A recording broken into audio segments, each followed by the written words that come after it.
Hello everyone, welcome to Culinary. I'm Susan Holt. I will be your instructor for this knife skills lesson. I am a French trained chef. I went to culinary school in the late 1980s and worked in a number of Washington restaurants for some years before opening Culinary in 2008. This discipline, the knife skills discipline, is something that you really need a professional to teach you. You can pick up lots of ways to cook and tips and tricks about how to cook and execute a nice meal. However, for this particular skill, you need someone to show you the mechanics of what's happening with the chef's knife. And the chef's knife is the one on which we're going to focus today. This is the knife that all European trained chefs use 95% of their day. They might use these other knives on a regular basis, but they are going to use this one most of the time. It's our go-to knife. We use it to peel a shallot, to punch a hole in a can of olive oil, to ventilate it, to go through chicken bones, etc. That's our go-to knife. I do have other blades here, and I'm going to focus on those briefly so that you have an understanding of how some of these work. The first thing I'm going to use is the peeler. So this is a straight peeler. The Y peeler, the one with the blade that goes crosswise, shaped like a Y, is something you use for larger items, such as a butternut squash, if you were to place it on your board. But the straight peeler is meant to be used in close, nimble ways. So you want to hold whatever it is you're peeling in one hand and hold the vegetable peeler in the other, and your two hands will work equal and opposite. In other words, what you're not doing is hanging over the trash can and trying to peel this by just going straight across within an inch of your life. So I am going to move the apple, move the peeler. In fact, I'm moving the apple more than I'm using the vegetable peeler, right? And what you have when you're finished is a neat, tidy apple. And you can just go around the end like this. You have not wasted motion. That's an important consideration when you're talking about working with these things all day. And when you're finished, this is a nice, neat pile of peelings that can go in your compost, your trash can, or carefully your garbage disposal. Not too much in your garbage disposal, it will clog up. I think everyone's found that out over time. So that is the way to use the straight peeler. The paring knife. This is the first item on which you don't need to spend a lot of money. This is a knife that you would use for small jobs, period. You don't break down a chicken with this knife, for example. And you can buy a few of these, and when they get dull or when they end up in the trash can inadvertently, then you don't mourn it that you haven't spent tons and tons of money on an expensive paring knife. The next item that we're going to look at is the microplane. This item is great for grating ginger, garlic, cheese very finely, for removing the zest from citrus. If you want to take the zest off lemon, lime, orange, this is your go-to because we only want to remove the outer layer of the lemon in this case. Underneath is the pith, which is very white, very bitter. You do not want it in your food. So I'm going to start at one pole. Note that the blade is down on the board. Always use a surface to bear any kind of weight so that your extremity does not get overused. And I'm going to take the lemon, start at one pole, and as I go up, I've removed. Now I'm going to rotate it, and I'll keep doing this without crossing the lemon more than once, so I only get the outer zest. So what you don't want to do is rub and rub and rub with the microplane and binge watch entire series on Netflix, for example, because you will get all that bitter pith in your food and it's not good. If you need a way to remember this technique, I had an astrophysicist group in here once who, when doing this exercise, one of them said, it's like we're taking off little time zones from the lemon, which you are. So little time zones. That's a good way to remember. And then the next thing we have is a bread knife, also really known as a serrated knife. It's necessary, of course, for bread. You need these teeth to get in crusty bread, but also good for cleaning artichokes, removing the top, taking off the bottom. These blades go through the leaves very well, unlike these blades. So you will not need this knife for tomatoes. Most people tend to think that this is necessary for tomatoes.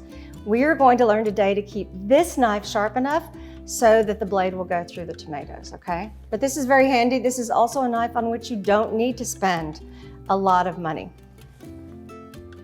We have a fillet knife. If you break down fish, chicken, you like removing bones from skin, a food that you're going to eat, this is your knife. These two are both slicers, even though they have a dramatically different look. This is a 9-inch, comes to a point. This is a 10-inch with a Granton edge. I'll talk about that in a minute. I always feel like I'm talking about wands in Harry Potter. This is elm, this is willow, this has phoenix feather, etc. But they have the same use. And the Granton edge here, which is also in the Santoku, is a hollow stamped into the blade. It allows air to be captured on the blade so the blade doesn't stick. And that's why the Granton edge is there. Unless you do a lot of slicing of leg of lamb, smoked salmon, etc., you don't really need one of those blades. And then we have the go-to blade, as I mentioned, the chef's knife. These are German knives. That is really the highest standard there are. These are a combination of carbon and stainless. The stainless makes it rust-proof, which is kind of key because you don't want to eat rust with your food. The carbon allows you to restore the edges that the knife came from the factory with. So you'll note that I have a couple of knives here that are the same length. These two are the same knife. The handles are different. This one is more ergonomically correct. This one is the traditional look with the rivets. These are 10-inch. This is an 8-inch knife. And this is a 12-inch knife. Unless you're really tall or really strong or both, this is not your knife. This is a heavy knife. Relatively speaking to these, because of its size, I love this knife, but I couldn't use it all day long every day. It is a workhorse, but it's beautiful, isn't it? So it's also very intimidating if you haven't done this for a while. You'll need to go to the store, pick the knives up, sort of hold them, wave them around, not too wide an arc. And then when you find one you like with length and everything, that's the one you want. 8 inches is the minimum. There's no such thing as a 6-inch chef's knife, not with any self-respecting chef's knife. You have to have this length, and I'm going to talk about that in a minute. So 8 inches is really it. And if you're taller than 5'5", go 9 or 10. 12 inches if you feel comfortable with that. They all look the same. They all have a flared spine that comes to a point that then makes a return into a gentle arc. As it comes to the back towards the handle, you'll see that the blade has a flare. This is called the bolster. This is a good indication of the strength and integrity of the knife. And then the blade then extends all the way through the handle, and that is called the tang. And that is an indication of the quality of the knife. It should balance like this.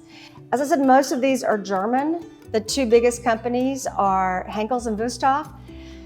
I find them interchangeable. I'm sure those companies think one has the edge, if you'll pardon the pun, over the other one, but the quality is so high that this really is as good as it gets. And most of these knives come with a single bevel on one side called a unibevel.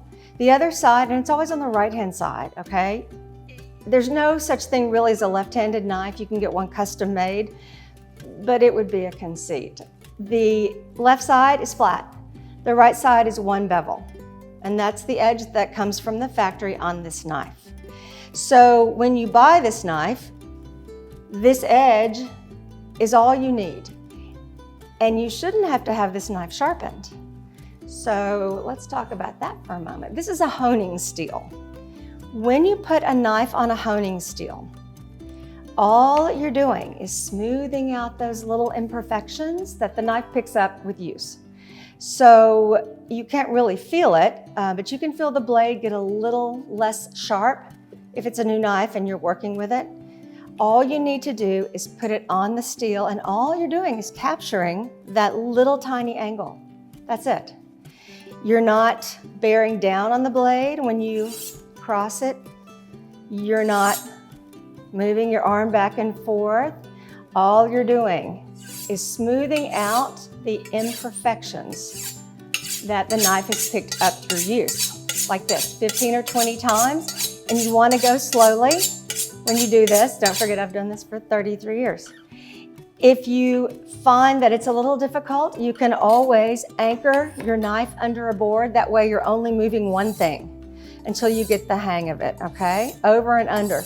You'll note that I'm not going up the blade. If I go up the blade, I'm only getting the middle 2 inches or so. The easiest way to do this, again, this is a theme, equal and opposite. So I have my arms behave identically so that there's no undue stress on any part of either extremity. And 15 or 20 times ought to do it. So you're thinking sharpening, honing. Sharpening is actually reintroducing the edge, that little bevel, and you really have to dull your knife and eliminate that bevel to have your knife resharpened. And if you just hone every 10 minutes or so, you'll never have to have your knife sharpened. I've never had to have one sharpened in 33 years. The sharpening is the equivalent of planing a table. If you push a planing saw against a table and you pull up pieces of wood to introduce a new level or surface, that's sharpening. This is the equivalent of sanding a table. You feel those imperfections, you sand, it's smooth. Every 10 minutes, and you'll never have to have your knife sharpened. If you have a sharpening stone or machine at home and you put that baby through, every few days, your knife pretty soon is going to look like this. And this is an investment. You should have this knife all your life, most of your life, unless you lose it to TSA, as I've done in the past, forgetting it was in a bag. Finally, we have the Santoku. Santoku, as you can see, just for comparison, I'll put it next to the 12-inch knife, looks dramatically different. And in fact, is dramatically different. Santoku means 3 virtues, which means dice, mince, and chop. That's all this knife does. So within the Japanese pantheon of knives, every knife has a very specific use and treatment. And this one is only designed to dice, mince, and chop things, vegetables. So you can see it comes to a bird beak point. It does not resemble this one at all. It's short. It has the Granton edge, so the food doesn't stick on the knife. And because you don't rock the knife, move away from the food, this knife you can pick up and put down, not worry about the food getting underneath. If you are serious about learning how to use this knife, you need to put this knife away. I call this knife the terrier of the knife family. It wants to connect with you. It's friendly, it's not threatening, it's amiable, it wants to be your friend. But if you go back and forth between these 2 knives, it would be the equivalent of playing tennis one day, racquetball the next. You're gonna confuse your muscle memory and you're gonna do yourself damage, hopefully not physical damage. I know, right? This knife has never been used. I bought it when I teach this class at culinary, and then it goes back in the knife roll. So today, this is the knife we're going to work with. And I want to show you what is happening with the rocking motion. This is what everybody is transfixed to see. They want to understand what's happening. They want to do it themselves. They want to know how magic it is. Let me just assure you, it's not magic. It is a skill.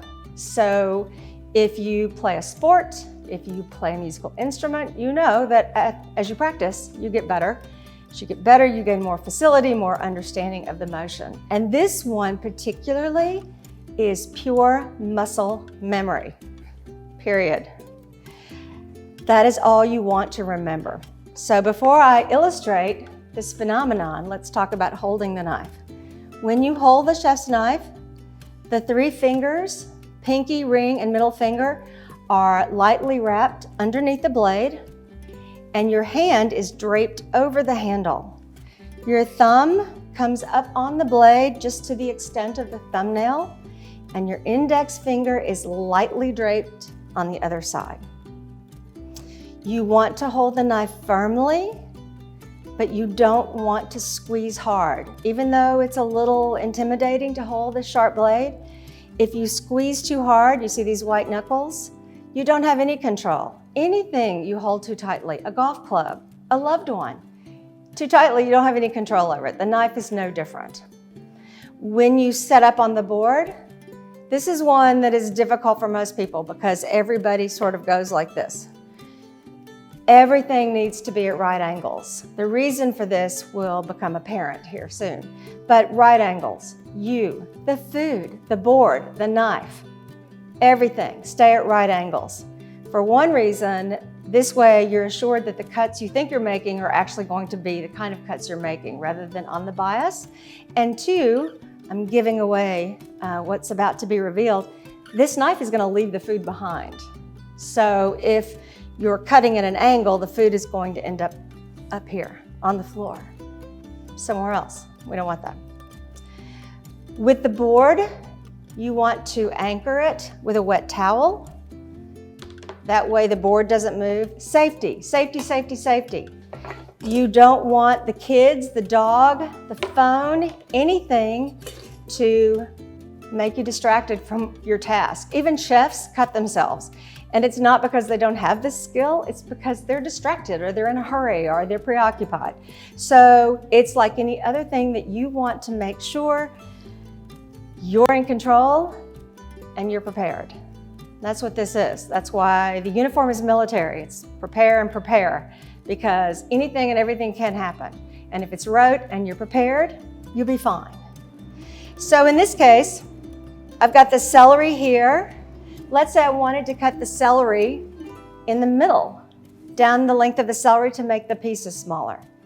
What's my option? Well, I could move like this, but that seems inefficient. And in fact, it is inefficient. Rule number one, you're in control. You move the food. The food doesn't make you move. So if I want to cut this celery lengthwise, I'm going to turn the celery. I worked for a chef once and he would talk about rolling pastry dough, and he said, when you roll the dough, you do not move your body. You move the dough. So everything you move, you don't move for it. It's safer, it's more physically economical. In this case, I've got the celery straight up, and I'm gonna go straight down like this. Now it's two things. It's going to sit flat. That's important, of course, because I don't want it to rock. And two, I'm gonna get the size I want. And by the way, the whole purpose of learning how to use this knife is to get even sizes, a dice, as opposed to a chop. A dice is uniform, a chop is not. So I'm going to cut the celery, and you'll note that the uncut celery is at my left hand. Always uncut at the non-dominant hand because the cut food is going to stay on this side. I want you to pay attention and watch what's moving and what's not moving, okay? So as you watch, you'll see that first, I'm not looking. That's because like any muscle memory skill, you do it long enough and you can do it without your eyes open. So the first thing that I have that probably you noted that's not moving was the celery. And in fact, I suspect that most of you think that chefs, because we have our hands pushed so closely to the blade, we're actually using this non-dominant hand to feed the food into the blade. So if anyone thinks that, let's turn this one sideways, it's flat, that my non-dominant hand, which has had a couple of surgeries at this point, has the kind of control to feed the knife, feed the celery into the knife so that I can get cuts this size, I'm sure you're questioning that thought because in fact, that's not what's happening. And if you noted the things that were moving and the things that weren't, what's moving, of course, is the knife and my hands and depending on the length of the food, my body, but not much. What's not moving is the celery. So you might be wondering, if I'm not feeding the food in the celery, feeding the celery into the knife, if I'm not feeding the celery into the knife, how are the cuts being made? It's a little thing called work, mechanics, torque. So you'll note that when this knife is moving, I don't just make a cut and it goes down like this. There's actually a fairly complicated set of mechanics that has to occur. I'm going to make the cut first thing. This is when it gets counterintuitive because what I do after dictates the subsequent cuts. But you might be thinking, but you've made the cut. Why do you have to do all that other stuff? Because if I make the cut and then I try to make another cut, look what happens, nothing. So what's happening is not a Derrick motion, a Derrick that goes up and down and up and down. And in fact, my arm is very relaxed. My elbow is not akimbo, my arm is relaxed here. So what I have to do in order to continue cutting the way I want to is make the cut. Then I have to push the knife forward. This is where, again, it gets counterintuitive. Why? Then I lift and I come back. Lo and behold, the knife has advanced along the celery. How did that happen? Well, let's do it again. Lift and come back. Down, forward, lift and come back. Now, to emphasize what's happening here, I'm going to repeat the motion, only this time I'm going to lift really high. Look how much bigger the cut got. Also a function of work. Physics majors out there, engineering majors, explain it to the English majors like me. This is what's happening. So this fairly complicated motion has to happen. It's like a screw. It's like it's torque. It's an elliptical motion around a static plane, which is the celery in this case. If I just do this up and down all day, I'm not going to get any advancement. But if I do this, then I will have a return and an advancement. For the athletes in the room, if you think about a baseball swing, pick any one of our beloved World Series Washington National champions, and you think about their takeaway, the impact, which is when the bat meets the ball, they don't stop at impact. There's a follow-through that is the mirror image of the takeaway, basically. And then there's also a complicated set of mechanics with the rest of their body. All of that is necessary to produce a good result, assuming they could even stop at impact, which they can't. So in this case, the cut is fine, that's the hit, but I have to go forward and come back because that's the rest of the motion. And it's true with any athletic endeavor. So baseball, tennis, racquetball, even something like soccer or basketball where you're not using an instrument on the ball. So I'm going to cut, push, lift, and come back. Cut, push, lift, and come back. I really recommend that you break this stroke down into 4 separate motions. Don't try to go fast. You're not Ricky Bobby. You have to go slow at first. It's like practicing piano scales. If you try to get through the exercise and you go fast and you miss every 3rd note, you do more damage to the technique and learning the technique than if you go slowly. So this is true the same way. Cut, push, lift, and come back.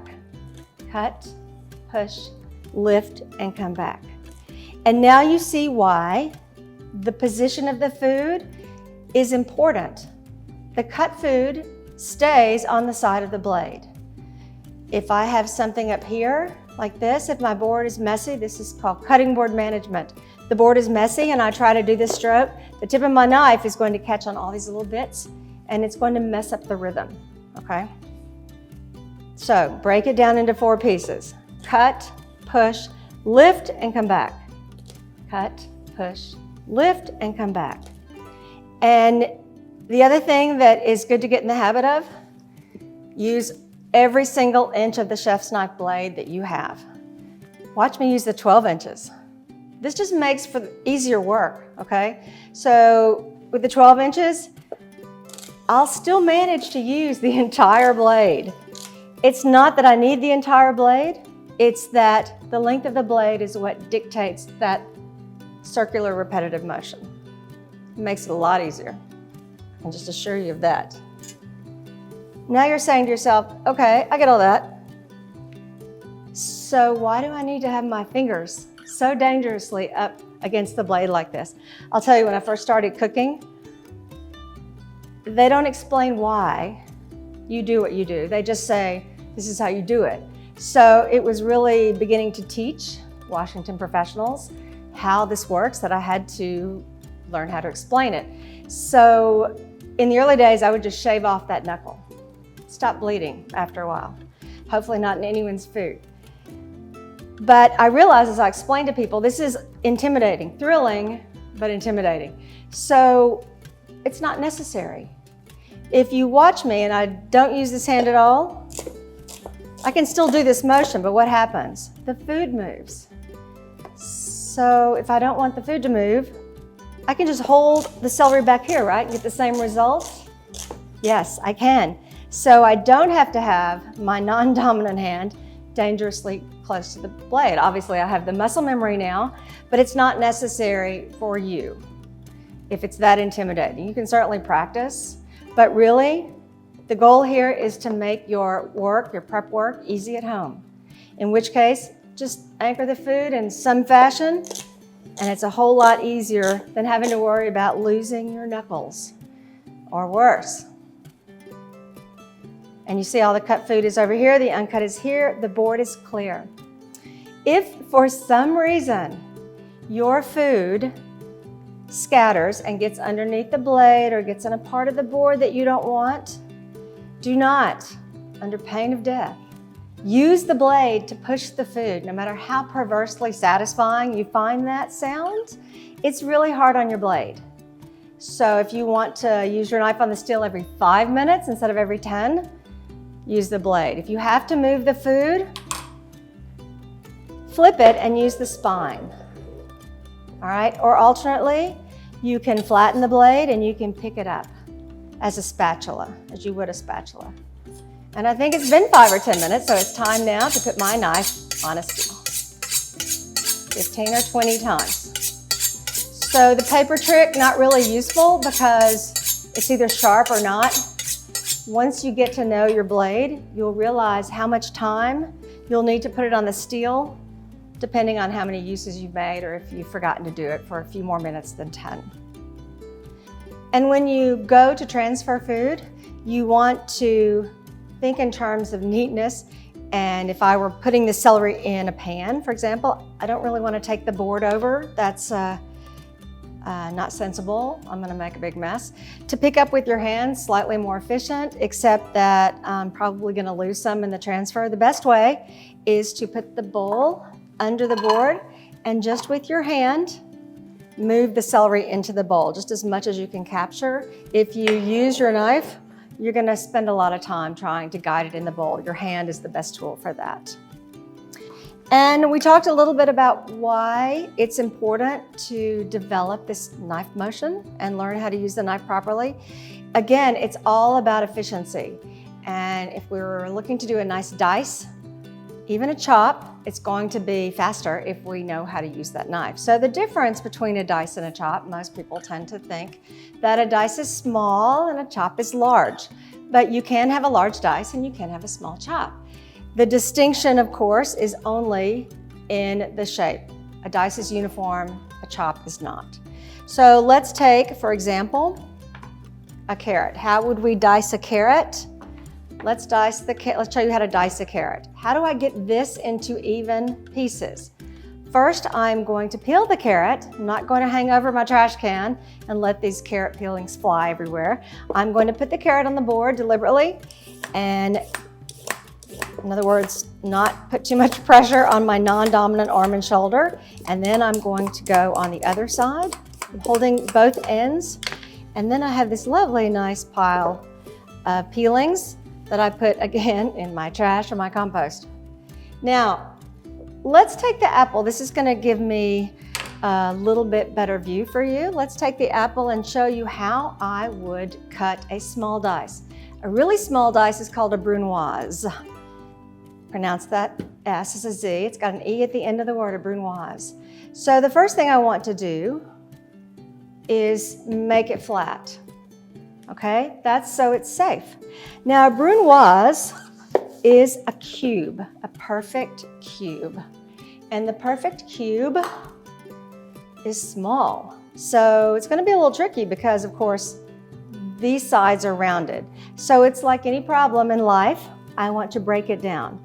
I'm going to go one plank one plank like this, and you can see I have this perfect plank. And by the way, and then one plank. When you work, you want to make sure that you only work with a small amount at a time. Most people, because they watch a lot of food TV, they want to pile up the food like this, and you spend so much time managing the food, holding the food together, that you can't focus on this motion. So for practice purposes, do one at a time, okay? So in this case, I've got these planks, and I want to do a brunoise, small. You can even do a fine brunoise, which is a 1/16 of an inch cubed. And again, everything is straight, lined up, right angles. So I'm going to do teeny tiny planks, strips, and cubes. I'm just going to do a few. You line them up like this, plank, strips, and cubes. Notice that no food is at the top of my board. Everything is at right angles. And then teeny tiny cubes. The size you cut something is driven by the kind of dish you have. If you have a full-flavored winter rustic dish like Boeuf Bourguignon, you're not going to do a garnish of carrot that's a brunoise. The brunoise will be lost in the face of all that red wine and that assorted beef flavor, the lardon of bacon, the pearl onions, the mushrooms, etc. You want to use a brunoise when you've got something very delicate, something fleeting, something that you only want to give a suggestion of texture and flavor to, okay? So if you're doing a beautiful, delicate spring asparagus soup, you might do a beautiful brunoise of asparagus to complement it that's been barely cooked. And this is really where you develop your skills on the brunoise. If I want to do something bigger, let's say I do have that lovely beef bourguignon and I want to do a carrot garnish, and we know it's not a brunoise, what would that be? Well, we could do a bâtonnet. That means stick in French. French fry, think of French fry, and that would be a better choice for shape for the beef bourguignon because it's bigger, it's sturdier, going to hold its shape better. So I want to break this carrot down.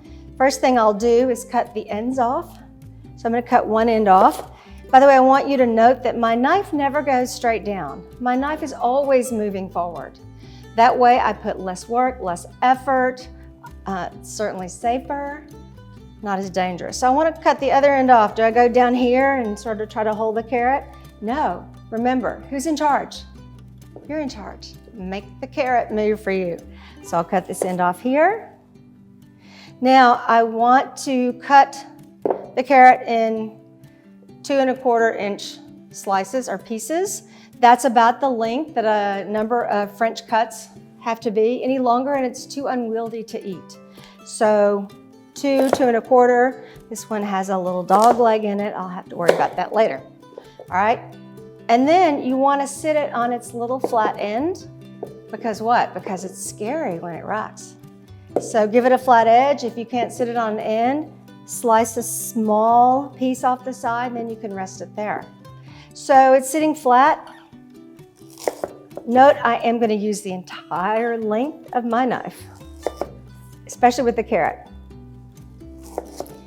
so it doesn't rock. Now if I've got to this end and it's really hard to hold that little curve that's left, I can simply turn it around. It's still the same width, but at least I'm holding the long side, like that.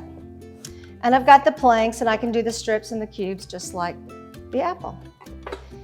And that makes the work very easy. Again, like any problem in life, break it down. Break it down, break it down. So let's talk about a pepper. This is the pepper trick.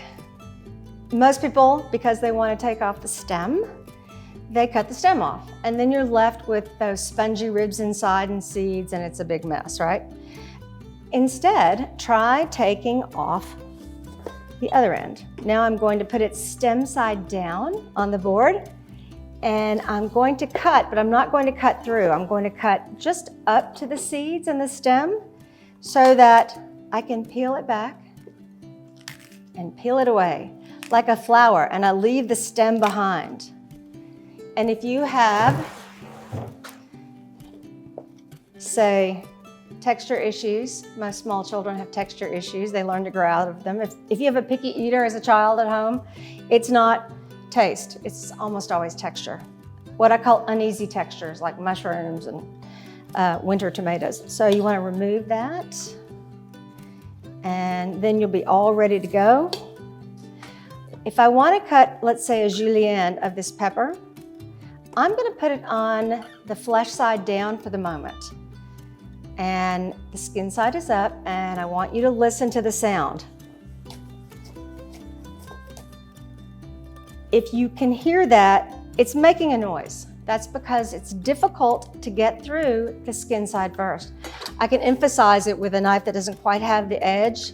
Let's see if I can, yeah, see, there we go.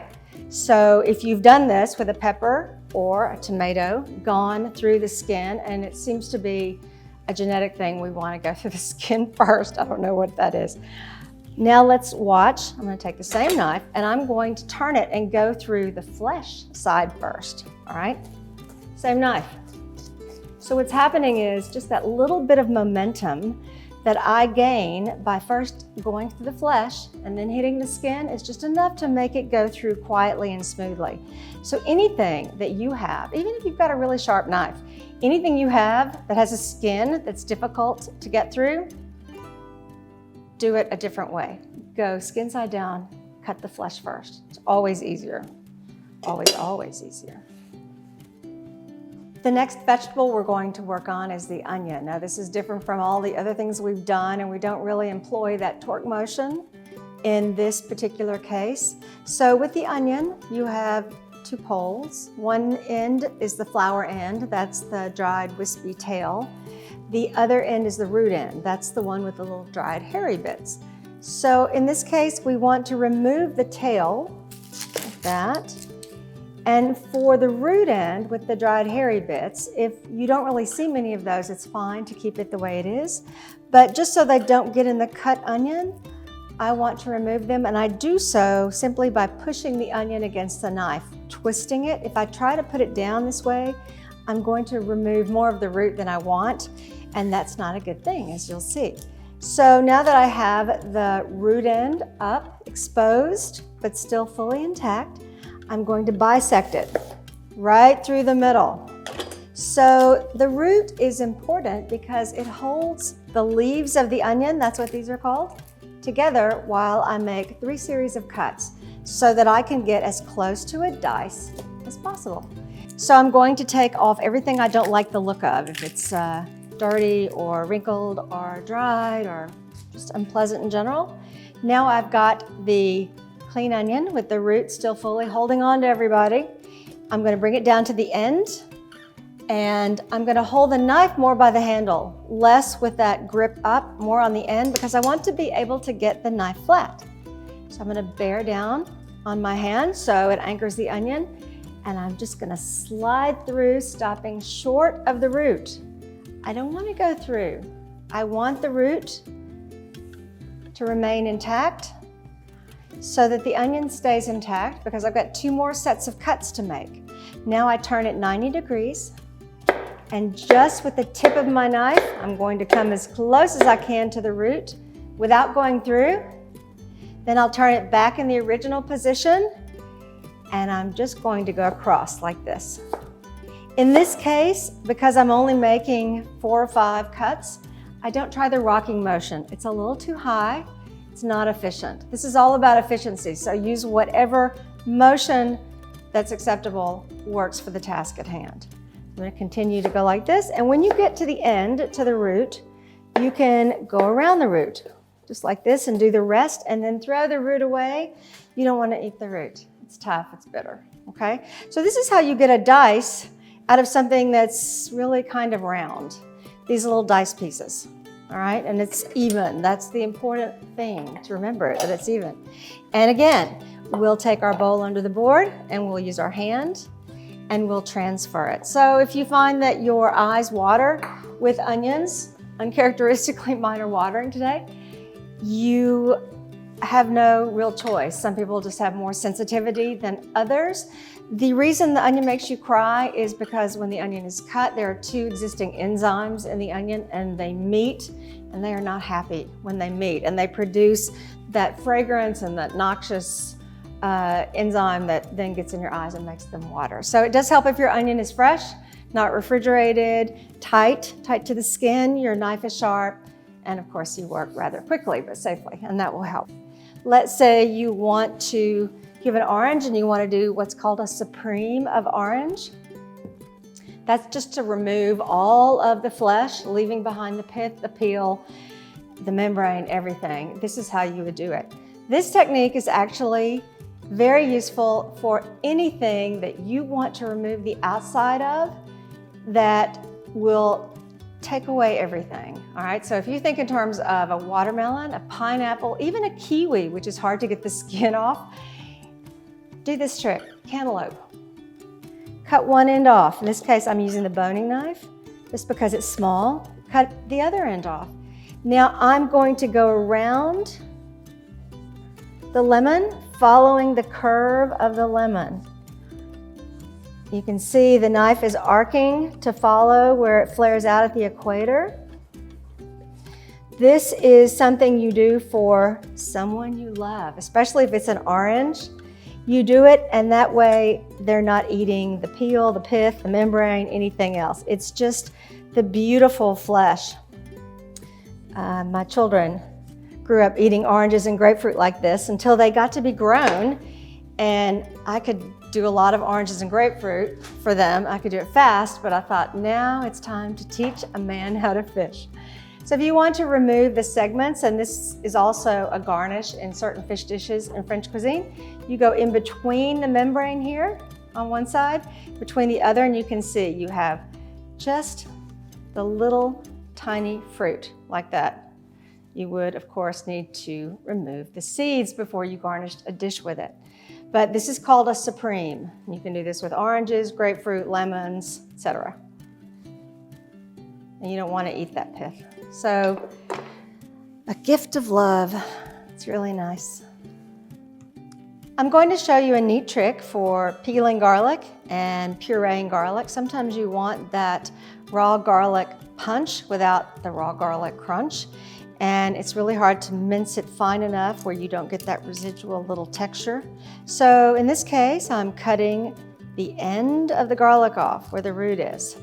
And in order to get the peel off easily, by the way, you'll note that I'm using my chef's knife. As I mentioned, I'm as likely to pick this up for a small task as a large task. So if you bisect it in half, the outside comes away relatively easily. And you have the added benefit of the garlic sitting flat. So let's say I want that garlic puree. I don't want to use a garlic press. It's not going to get the garlic fine enough. What I would do is dice it very fine like this. Continue to dice it. I'm going to cut it a little bit more. You can run your knife across it like this to get it finer. But now I'm going to put a little bit of salt on it. Of course, everything needs salt. So you would put a little bit of salt on, and you would continue to rock the blade over it, exposing more and more of the garlic to the salt. And then what I'm going to do is get it in a little pile like this. And the salt has had an opportunity to, 1, pull the moisture out, and 2, begin to break down the plant matter. So I've got my fingers here and my thumb on the blade. I'm flattening the knife almost all the way, basically the same angle you would if you were honing. I'm going to pull a little of the garlic. I'm going to go across the board, taking a little more each time, pressing down so it's flat. I'm only using one side of the knife so that the garlic stays on that side. Pushing back with the spine, not the blade. Remember, we don't like that noise. And then what you do is you pick it up with the knife and you have beautiful pureed garlic without any of the crunch. And you can add it to a sauce that's meant to be raw, a vinaigrette, mayonnaise, a dip, etc. The next thing we'll talk about is how to store your knives Most people get a knife block. You get a set, it's a gift, or you buy it. So my guess is, if you're like everyone else, you only use 2 of those knives. So you've got this knife block sitting up on your counter. Over time, the knife block does pick up dust and possibly grease in the air. So from my standpoint, it's not the most sanitary way to store your knives. So if you truly only use 2 knives, I recommend getting a knife magnet. And when you wash your knife and let it air dry, you put it up on the magnet. That way you can see if the knife is clean. If the magnet needs washing, you can see that, and you can wash the knife as well. And the reason I mentioned washing the knife by hand is because it should be washed with hot soapy water and then allowed to drain and air dry, and then you can place it on the magnet. The dishwasher is not the ideal place for the knife, not because of the chemicals and not really because of the fact that it might get tossed around a bit. It's because at those temperatures in the drying cycle, these 2 materials, which expand and contract at different rates, they tend over time to become loose. You wear away the integrity of this design. So it's just better to wash with hot soapy water, let it air dry. Towels, even the cleanest towels, even the most fastidious laundry person, they still contain bacteria. So it's just better to let it air dry, put it on the magnet, and do that every time. For work surfaces, you want something that is soft-ish, not hard like granite, but soft. This is a hard rubber composite. Wood is great. Both get scrubbed again with hot soapy water. Allow those to air dry as well. Neither of those goes in the dishwasher, especially the wood, which because of the imperfections in the grain and the water containment that it gets from the wash and then the drying cycle, will splinter probably the first time you put it in there. So just wash it by hand, hot soapy water, and let it air dry.